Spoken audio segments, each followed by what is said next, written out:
Always a good time when we got a new firearm to show off. I definitely think so. You should too, especially in this changing political climate of Cuomo wackiness, as they say. Yes, with the New York SAFE Act, and this is an extra special purchase because of that. Now, what is this? This is the new firearm, which people that can read the title will already know what it is. I already showed this off in my Guns Are Gone from My Channel video, question mark, and I asked if anybody could guess, and we got a lot of close guesses. I think maybe one or two people may have got it right on. But we're going to reveal it now, again, for the non-title readers. Here it is, Smith and Wesson Model 28 Highway Patrolman. Let's get this box right out of the way. This is actually the Model 28-2 Highway Patrolman. It is chambered in .357 Magnum and will therefore also shoot 38 specials. Now, why a revolver from me, and well, why is this a special purchase? Well, calm down. The questions and answer section will be at the end. It's called the comments box. Anyway, this is my first full caliber revolver. If you remember, I have the little NAA mini revolver there in .22 Magnum and .22 long rifle. But this is my first full caliber revolver. Now, this is not my absolute godsend choice of a revolver. This was more of a purchase of opportunity. How did it work? Well, me and a group of friends went out to Buffalo Wild Wings, and one of them happened to say, "Hey, I know you happen to have a pistol permit here in this fine state. Do you know anybody who might be interested in a few pistols?" I said, "Yeah, I might know a guy who goes by SpeedDog138 on YouTube. Kind of funny, sometimes makes some lame videos, but I'm sure he might be interested." And I talked to SpeedDog138, and we went to his house, and yeah, he had this there. And this was about a week or so before March 15th, 2013.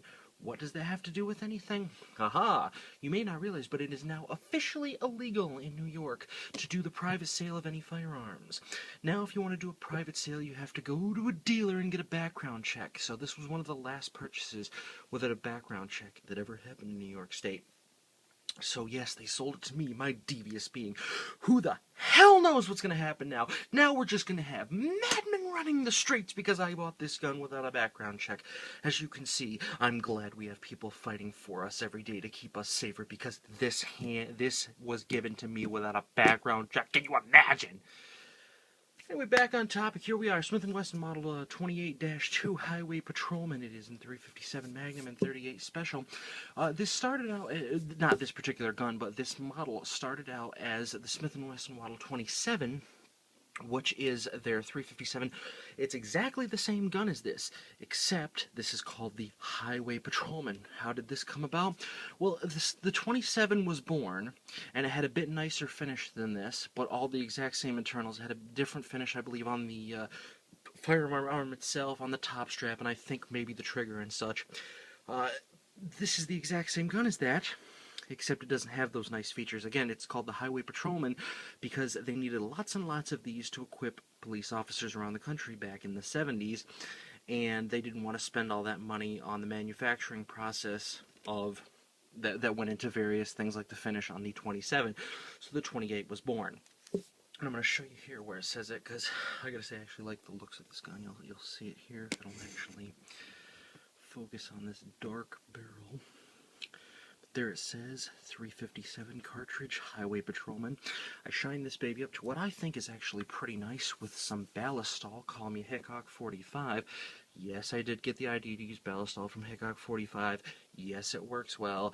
No, I don't feel bad that I took the advice from a famous YouTuber. Because it works phenomenally, but that's a different subject. I have shot lots of rounds through this.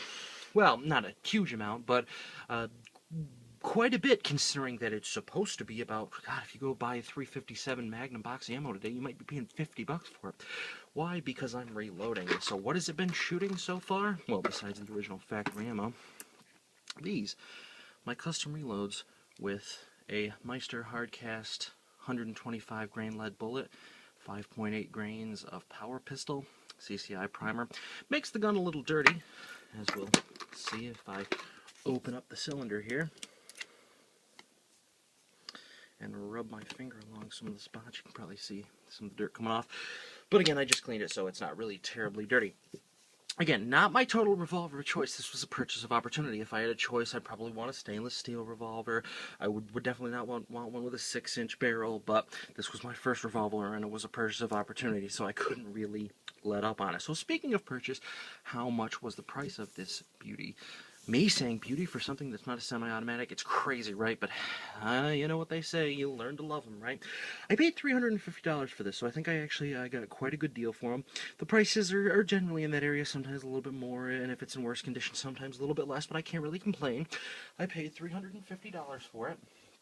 And because it was a private sale, no tax, which is good. And because it was a private sale, I didn't have to get a background check. Oh my god, so we got criminals with guns now. Yeah, that's great.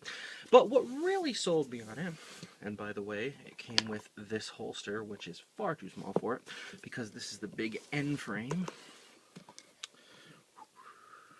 I already told you it's too small, but some people are not going to believe me, so I'm going to show you anyway. Ta! Now the strap won't close. This is the N frame revolver, which what really sold me on this was this single action trigger pull. Oh, let's do a safety check for the Nazis, even though if you were paying attention, I already showed you the cylinder. There we are. Now, what really sold me on this was the single action trigger pull. Having never owned a full-size revolver before, this really amazed me. I would say this has a maybe at the most 2-pound trigger pull, whereas even my Remington 700 big, scary, dangerous, need to ban them next sniper rifle has like a 3-pound pull. This gets it down even less than that, and the accuracy on this has been great. It really has shown me the difference between, say, shooting something like this big evil bastard right here and this.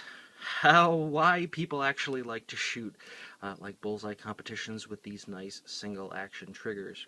Though, I sort of knew anyway, but I mean, this trigger just... You always hear that story, when I pulled the trigger on that revolver for the first time, even though I was a semi-auto man, I was sold. Well, I can definitely see why. That single-action trigger is just something else. And for being a used gun, which this is actually the first used gun I've ever purchased, I think it's in pretty darn good condition. The bluing is pretty much 100%, maybe a little bit of holster wear out there by the barrel. And all the stuff you're supposed to check with the revolvers, which I didn't really know JS about it. Jack, for anybody that's not familiar with all of the particular cool internet acronyms, I had to actually look up an internet video on all the stuff you're supposed to check out on these revolvers. And I did. I watched Paul at Humans for Target's video, and I learned a lot of good stuff, and this thing seems to meet the criteria. All of the work that I had to put into this to restore this beast from its deathly grave, nearly in the grave condition, was a little oil, and I had to tighten the grip screw down. Now, I know you're saying that's a lot of work, and why would you go through all that hassle, but I know I'm a man that likes to restore his gun, so I got out the oil, and I tightened the screw, and it was very laborious, but I brought it back from the brink. Yes. So yeah, that is my first revolver purchase here. I'm just going to show you a few different parts of the gun now, try to give you a sexy close-ups, because I don't really know much to say about revolvers. It's accurate as hell. It's really been fun shooting that single-action trigger. I've really enjoyed it. I can see why people are revolver men now. Maybe I'll even have to pick up another one. And oh yeah, it's still legal in New York! Yeah! Because, I'm not going to say revolvers aren't affected by the SAFE Act, because that's still up in the air. Is this cylinder a similar device to a magazine? Some would say it is, some would say it isn't. If it is, that means you can't load it with more than 7 rounds. It'd be a little hard to load this with more than 7 rounds anyway, but there's some 9-shot revolvers out there, there's some 8 shots, and yeah, 7-shotters out there. So yeah, I wouldn't totally write it off. And of course, you got that 6-inch barrel, which leads to the accuracy. Yes. So I'm going to show you a few things, and oh yeah, I mentioned this is an N frame before. Basically what that is it is Smith & Wesson's like 44 frame. This happens to be chambered in 357, so it's their biggest frame before you get to the X, which is the big, comically large Smith & Wesson 500 Magnum. So you definitely know that you're holding a gun when you shoot this. Oh, and it's the same revolver that's on there, except that's the 44 Magnum version. So I think that's like the Model 19 or something. Yeah, in case you've seen that plaque behind me when I'm shooting my videos, that hilarious tin print there. Yeah. Now let's get a close-up of this gun so we can see my amazing purchasing skills. Which of course will focus now that I've mentioned it. Smith & Wesson. I knew I wanted my first revolver to be either a Smith & Wesson or a Colt. That's just kind of the way it is. Those are the two classic names. It has this orange painted sight that didn't come like that. It looks like somebody put orange nail polish on it. It does have adjustable rear sights, though. Give you a sight picture. Nice. And again, they're pretty nice because I've been able to hit things with it. Cock it. Show you the back of the hammer. Got that cool oily color on it.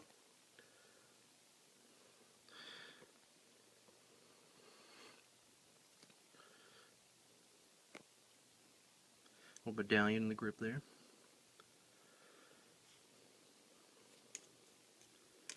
Got there. I think they call this thing the shield back here. Smith & Wesson logo thing. Feel like I'm on The Price is Right, having to show off a bad gift because I'm not that familiar with showing off revolvers, bad prize, whatever. So yeah, $350 for this beauty. Can't really complain. Alrighty then, and that is the Model 28-2 Highway Patrolman. I hope you enjoyed this video. No, guns are not gone from my channel. No, they're not going to all be revolvers now. I don't care what our great leader Cuomo says about it. And so, thanks for watching. I hope you enjoyed this little piece of Smith & Wesson history here. And have a nice day.